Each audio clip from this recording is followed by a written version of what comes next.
에스겔서 우리 3장에 있는 말씀 보시겠습니다.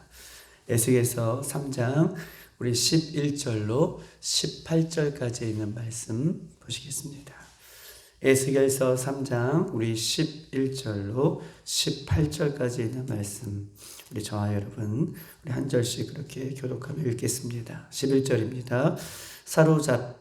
사로잡힌 내 민족에게 가서 그들이 듣든지 아니 듣든지 그들에게 고하여 이르기를 주 여호와의 말씀이 이러하시다 하라.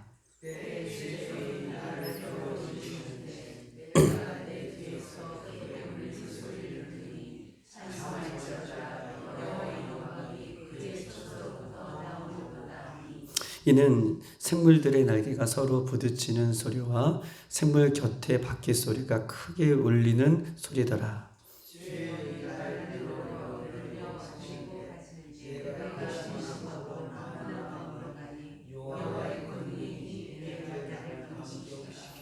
이에 내가 데라빕 이르러 그 사로잡힌 백성 곧 그발 강가에 거주하는 자들에게 나아가 그 중에서 두려워 떨며 7일을 지내니라. 인자야, 내가 너를 이스라엘 족속의 파수꾼으로 세웠으니 너는 내 입의 말을 듣고 나를 대신하여 그들을 깨우치라.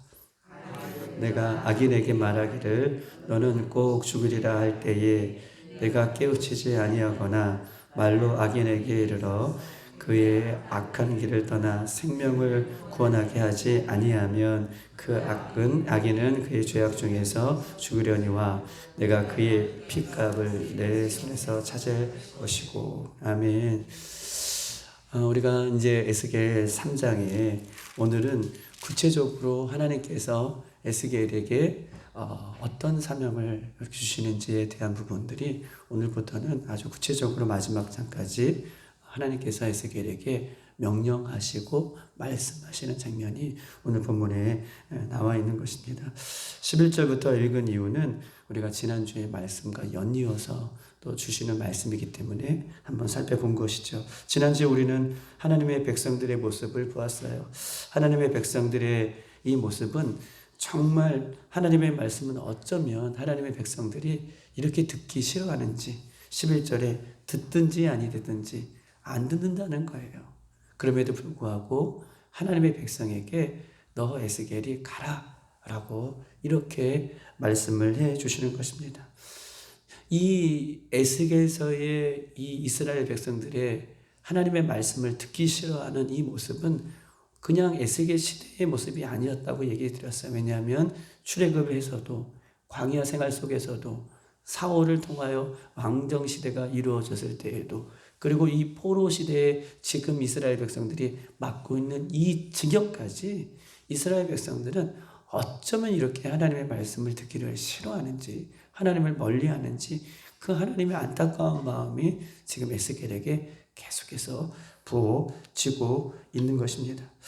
저런 패역한 백성들 하나님 심판해 버리셔서 그냥 다 쓸어버리시고 새롭게 하면 되실 텐데 그럼에도 불구하고 하나님은 에스겔에게 내가 너의 입에 넣어준 그 말을 꼭 전해다오 이렇게 에스겔에게 말씀해 주실 때에 지금 에스겔의 마음이 어저께 우리가 지난주에 어떤 마음으로 지금 분한 마음으로 원통한 마음으로 어떻게 써있냐면 14절 주의 영이 나를 들어 올려 데리고 가시는데 내가 근심하고 분한 마음으로 가니 여호와의 권능이 힘 있게 나를 감동시키니라. 즉 다시 말해서 하나님이 에스겔에게 계속 말씀해 주시고 환상을 보여주시고 소명을 주시고 이런 하나님의 놀라운 사랑과 은혜와 그럼에도 불구하고 백성들을 향한 그 하나님의 애절한 사랑을 막 느끼는데 이 마음이 하나님의 마음이 막 부어주니 백성들을 향한 에스겔의 모습이 백성들을 쳐다볼 때에 여전히 하나님 앞에 돌아오지 않고 여전히 하나님의 말씀을 듣지 않는 저 에스겔 내가 가야 할 하나님의 말씀을 전해야 할 저 백성들의 모습을 보니 이 하나님의 마음이 부어져서 지금 분하고 애통한 마음으로 지금 하나님의 말씀을 받고 있는 그 에스겔의 모습을 우리가 지난주에 이렇게 보았습니다. 그러면서 오늘 한번 11절 다 같이 한번 읽어볼까요? 11절이 아니라 15절이에요. 시작. 이에 내가 텔아비브에 이르러 그 사로잡힌 백성 곧 그발 강가에 거주하는 자들에게 나아가 그 중에서 두려워 떨며 7일을 지내니라. 아멘. 여기 오늘 본문 15절이죠. 15절부터 오늘 본문인데요. 이에 내가 텔아비브에 이르러, 텔아비브에 이르렀다는 이 텔아비브는 어디 있냐면, 텔아비브는 히브리 말로 표현하면 텔아비브예요. 텔아비브. 여기가 텔아비브예요. 텔아비브는 포로 생활을 하고 있는 이스라엘 백성들의 정착지를 얘기해요. 텔아비브, 정착지. 그런데 보세요. 하나님의 환상을 받았어요. 그러고 나서 하나님이 에스겔에 분하고 하나님의 마음을 부어준 그 에스겔에게 어디로 가라고 얘기하는 거예요? 어디로 다시 그를 보내십니까? 이스라엘 정착지. 즉 여기서 중요한 말은 그 사로잡힌 곳, 사로잡힌 백성이 중요해요. 여기 단어 중에서 15절에는 그 사로잡힌 백성이에요. 하나님은 에스겔에게 소명을 주시고 환상을 주시고 선지자로, 대언자로 계속해서 소명을 주시는 장면이 있잖아요. 하나님의 말씀을 부어주시고 에스겔을 따로 엘리야처럼 너를 다른 곳에 피신시키거나 다른 곳에 데려가는 것이 아니라 그들 사로잡힌 그곳 정착지로 다시 보내요.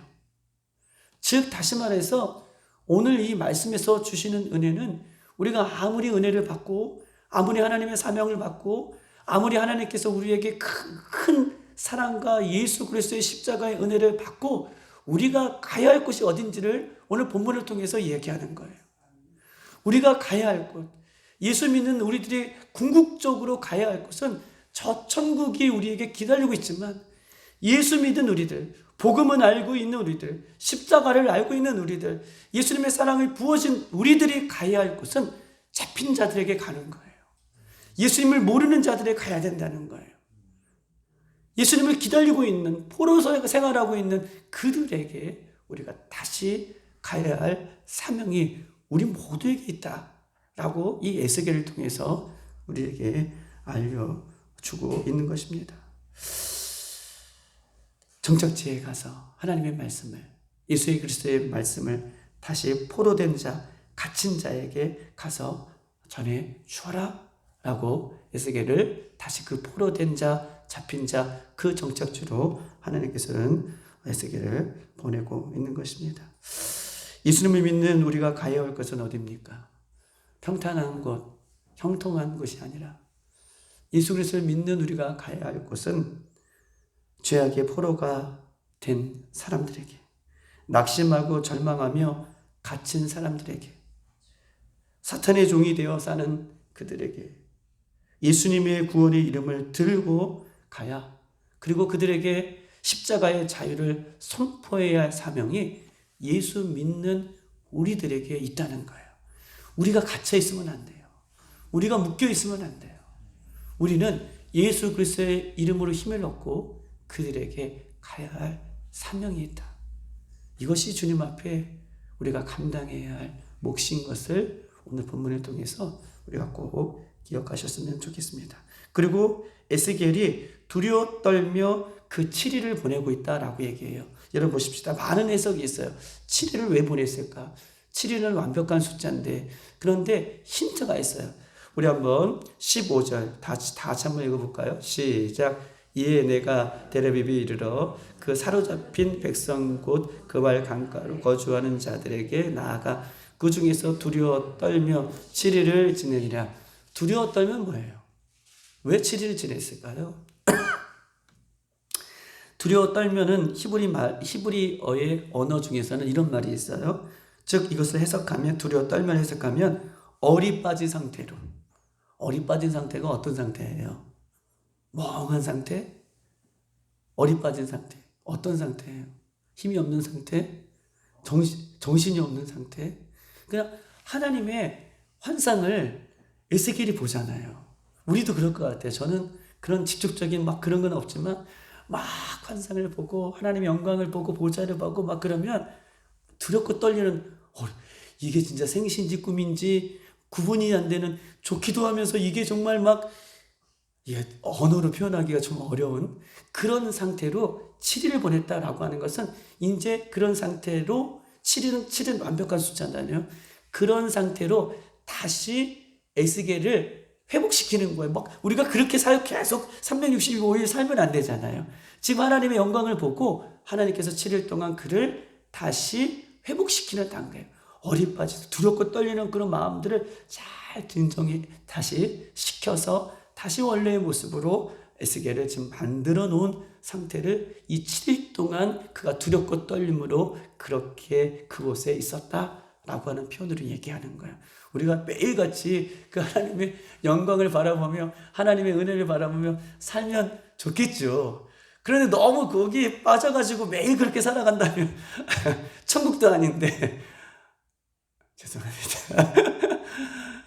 좋은 때지만, 좋은 것이지만 그렇게 살아가는 것 나름대로는 좋지만 그런 모습을 다시 회복시키는, 그래서 어리 빠진 그 두렵고 떨리는 그 환상의 모습을 다시 하나님께서는 그의 모습을 7일 동안 잘 우리가 금식하고 금식한 그 가운데 보양식을 하듯 하나님께서 그를 다시 안정시키시는 이유가 있어요.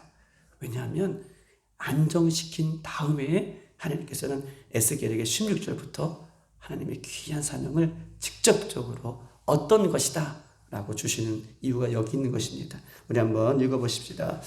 16절 시작. 7일 후에 여호와의 말씀이 내게 임하여 이르시되, 임하였어요. 7일이나 지났어요. 그리고 다시 에스겔을 안정시키고 하나님의 말씀이 우리 하나님 임하십니다. 얼마나 자상한 하나님인지 몰라요. 한번 보십시다. 그리고 7일 후에 하나님께서 말씀이라는 것은, 말씀이 임했다라고 하는 것은 진짜 하나님께서 그에게 사명을 허락해 주신다는 말이에요. 하나님의 말씀이 임했습니다. 자, 진짜 하나님의 사명이 그에게 임하고 있는 것이죠. 17절 시작.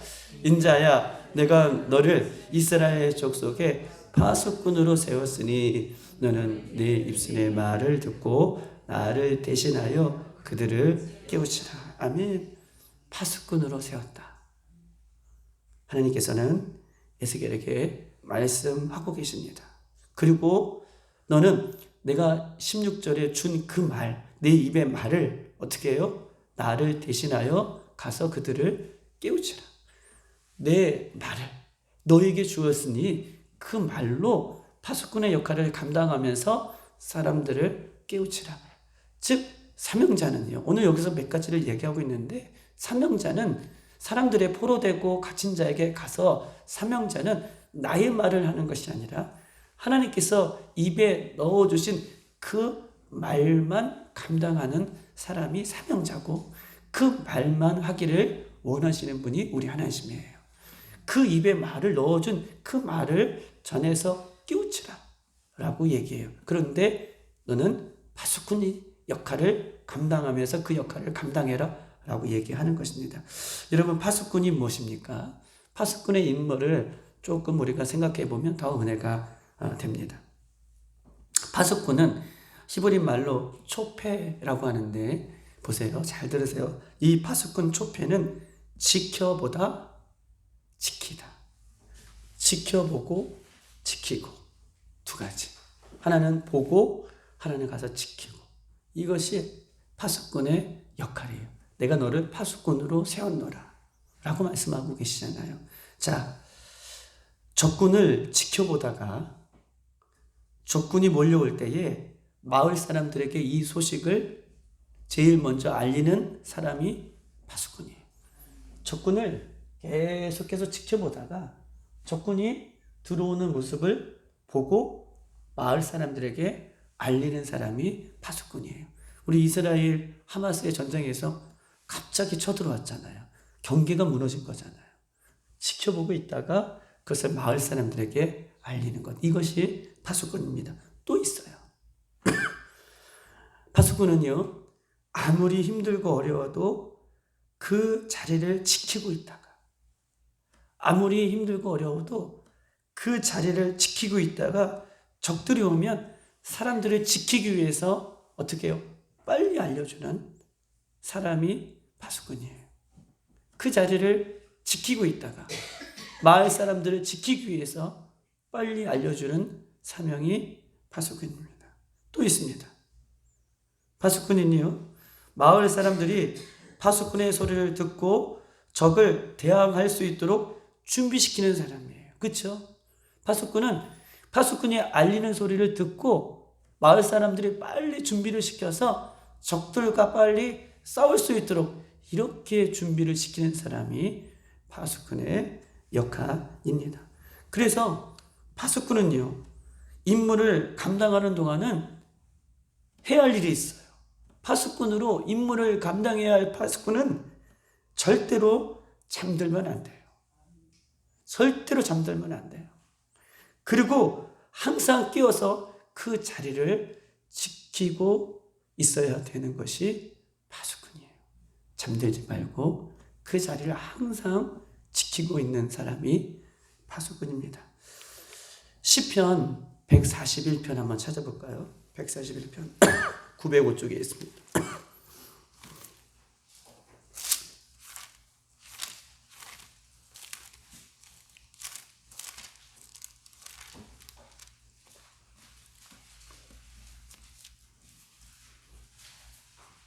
다시 고백합니다. 3절 이렇게 고백하죠. 시작. 여호와여 내 입에 파수꾼을 세우시고 내 입술의 문을 지키소서. 아멘. 입이 얼마나 중요하냐면 하나님, 내가 항상 파수꾼처럼 내 입에 말을 지킬 수 있도록 그렇게 깨어 내 입술의 말을 지킬 수 있도록 내가 그렇게 하겠다라고 고백하는 거예요. 입이 얼마나 중요한지, 입술이 얼마나 중요한지, 입술을 지키는 것은 항상 깨어있는 파수꾼처럼 입술을 지켜야 된다는 것을 다윗이 얘기해요. 얼마나 중요한지. 항상 깨어 입술을 지키고 말을 지키는 것.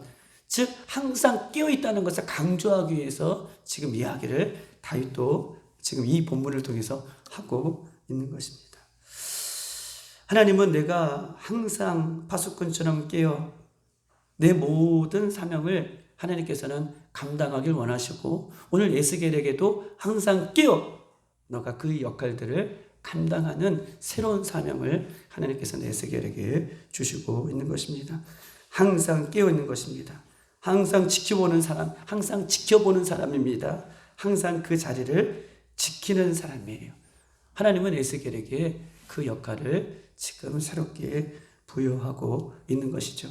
우리 한번 17절 다시 한번 읽어보십시다. 17절 시작. 인자야 내가 너를 이스라엘 족속의 파수꾼으로 세웠으니 너는 내 입의 말을 듣고 나를 대신하여 그를 깨우치라. 아멘. 너는 내 입의 말을 듣고 나를 대신하여 그를 깨우치라. 내 말을 듣고라는 것은 아까도 말씀드렸던 것처럼 에스겔 너는 내 입으로부터 나오는 말만 오직 전해라. 누굴 대신하여서? 하나님을 대신하여서 전하는 거예요.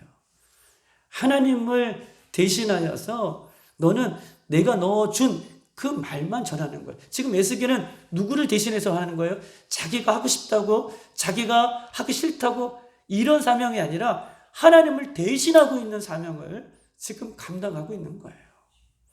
하나님께서 우리에게 복음을 맡기신 것은요, 하나님을 대신하여서, 예수님을 대신하여서 우리에게 맡겨주신 사명이라는 거예요.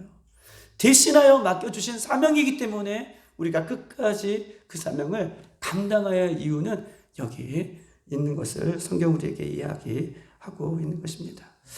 파수꾼은 하나님의 말씀을 먼저 듣고 그 말씀을 깨우쳐서 그 말씀을 전하는 사람이 중요하다. 이것이 역할이다라고 이야기를 하고 있는 것이죠. 그런데 중요한 것은요, 17절, 18절, 19절이 계속해서 반복되는 단어가 있어요. 깨우치다예요. 17절도 하나님의 말씀을 듣고 깨우치고 18절도 깨우치고 내가 깨우치니라. 그 다음에 19절도 내가 깨우치리라. 그리고 20절 이하에도 깨우치리라는 말이 등장해요. 다시 말해서 여러분 한번 보세요.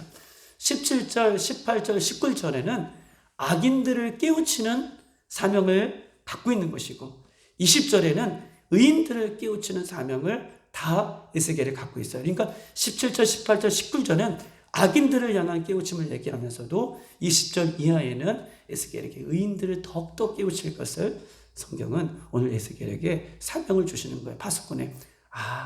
파수꾼은 남녀노소 어떤 사람도 가지르지 않고 하나님의 말씀 받는 것을 깨우쳐서 사람들을 깨우는 것, 깨우치게 하는 것, 이것이 파수꾼의 사명인 것을 오늘 본문을 통해서 우리에게 이야기를 하고 있는 것입니다. 18절 다시 한번 읽어볼까요? 18절 시작. 가령 내가 악인에게 말하기를 너는 꼭 죽으리라 할 때에 내가 깨우치지 아니하거나 말로 악인에게 일러 그의 악한 길을 떠나 생명을 구원하게 하지 아니하면 그 악인은 그 죄악 중에서 죽으려니와 내가 그의 빚값을 내 손에서 찾을 것이다.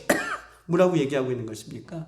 이것도 좀 해석하면 하나님께서 악인에게 너는 반드시 죽는다라고 말씀을 주셨어요. 에스겔에게. 그런데 에스겔 너가 그들에게 경고하지 않고 하나님을 떠나 그들이 하나님을 떠난 그들이 하나님 앞에 돌아오지 않는다면 반드시 너희들은 죽는다라고 하는 이 말을 전하지 않는다면, 그들이 악한 길에서 떠나 생명의 길로 오지 않는다면 반드시 죽게 하겠다라고 하는 거예요. 에스겔이 하나님의 말씀을 깨달았어요. 어떤 말씀을 깨달았냐면 너희들은 반드시 죽는다는 거예요. 돌아오지 않느냐면 너희들 반드시 죽는다라고 하는 이 말을 에스겔이 듣고 깨닫고 그대로 말씀을 증거하여서 그들이 돌아오면 에스겔이 책임을 묻지 않는데 그들에게 에스겔이 깨달은 말씀, 하나님의 말씀을 전하지 않아서 그들이 돌아오지 않는다면, 하나님의 말씀을 듣지 않아서 그들이 돌아오지 않는다면 그들의 핏값을 누구에게 찾는다는 거예요? 에스겔에게 찾는다는 거예요. 얼마나 무서운 말씀이에요. 너희들 죽는다. 그렇게 살면 죽는다. 하나님께 돌아와라. 이 말을 전하지 않으면, 너희가 깨닫고 에스겔이 깨닫고 전하지 않으면 그들이 돌아오지 않아서 분명히 죽을 것인데 하나님의 심판을 받을 것인데 그 심판의 핏값을 에스겔 너에게도 묻겠다라고 하나님 말씀하고 있는 것입니다. 내가 그 핏값을 내 손에서 찾으리라 라고 하는 이 피는요, 히브리 말로는 생명을 얘기해요. 찾는다라고 하는 이 찾다는요, 히브리 말로는 바퀴시라고 하는데 이 바퀴시는요 현재 미완량이에요. 찾는다, 오늘 찾고 내일 잊어버리는 것이 아니라 현재 진행 미완량이에요. 반드시 하나님께서 찾을 때까지 그것을 찾겠다는 말이에요. 우리는 오늘 한 일은 내일 잊어버릴 수 있잖아요. 약속한 것도 잊어버릴 수 있잖아요. 그런데 너가 이 말을 이스라엘 백성들, 가령 악인들, 멸망하는 악인들에게 이 너희들은 죽는다, 하나님 앞에 돌아와라, 하나님의 심판의 말, 경고의 말을 에스겔이 전하지 않으면 그 핏값을 어떻게 해요? 에스겔에게 찾는데, 그 생명을 찾는다라고 하는 것은 현재 진행이겠죠. 찾을 때까지 내가 너에게 붓겠다 라고 하는 말씀을 지금 에스겔에게 지금 말씀하고 있는 것입니다. 오늘 찾고 내일 잊어버린 하나님이 아니라 생명을 취할 때까지 반드시 너에게 찾겠다라고 하는 말씀은 에스겔을 심판하기보다는 하나님께서 영혼들을 그렇게 돌아오기를 기다리시는 우리 아버지의 마음이 거기 있다는 거예요. 에스겔을 보내서도 에스겔을 막 환상 가운데 보내시기도 하고 에스겔에게 파수꾼의 사명이 얼마나 중요한지를 알게 하셔서 반드시 가야 된다는 거예요. 에스겔, 너 반드시 가야 된다. 내 마을을 전해라. 이들이 돌아오지 않으면 죄악 가운데 심판 가운데 죽어야 되는데 그 생명을 너에게 찾을 그럴 정도로 하나님은 너희들을 찾고 있고 돌아오게 기다리고 있다라고 하는 하나님의 귀한 마음이 오늘 우리들에게 녹아져서, 그래, 우리에게 주신 사명이 무엇입니까? 그 사명을 오늘도 감당하고 승리하는 저와 여러분 되시기를 주님의 이름으로 축복합니다. 우리가 가야 할 곳은 포로되고 갇히고 억울하고 눌려있는 자들에게 가야 된다는 것을 꼭 기억하시고, 예수님의 이름으로, 우리의 힘으로 가는 것이 아니라 말씀의 힘으로 가야 된다는 것을 기억하고 그렇게 오늘 하루도 힘있게 승리하는 저와 여러분 되시길 주님의 이름으로 축복합니다. 이 시간 다 같이 한번 기도하도록 하겠습니다. 이 시간 기도할 때에 하나님, 나에게 맡겨주신 사명이 무엇입니까? 우리는 하나님께서 예수 그리스도를 믿음으로 땅끝까지 이르러 내 증인이 되리라 라고 파수꾼의 사명을 우리에게 허락하여 주셨습니다. 하나님, 포로되고 갇힌 자가 누구입니까? 어떤 사람은 가족일 수 있고, 어떤 사람은 이웃일 수 있고, 어떤 사람은 정말 힘들어하는 사람일 수 있고, 우리가 보기에는 저 북한 땅일 수 있고, 열방이 될 수 있고, 여러분 각자에게 부어주시는 가야 할 곳에 파수꾼의 사명을 감당하길 원하시고 계시는 것이죠. 하나님, 오늘도 예수님 다시 오실 때까지 반드시 파수꾼의 사명, 증인된 사명을 잘 감당할 수 있는 우리들이 될 수 있도록 우리를 새롭게 해달라고 여러분이 가져 나온 기도 제목을 위해서 우리 한번 주여 한번 부르고 기도하고 돌아가겠습니다.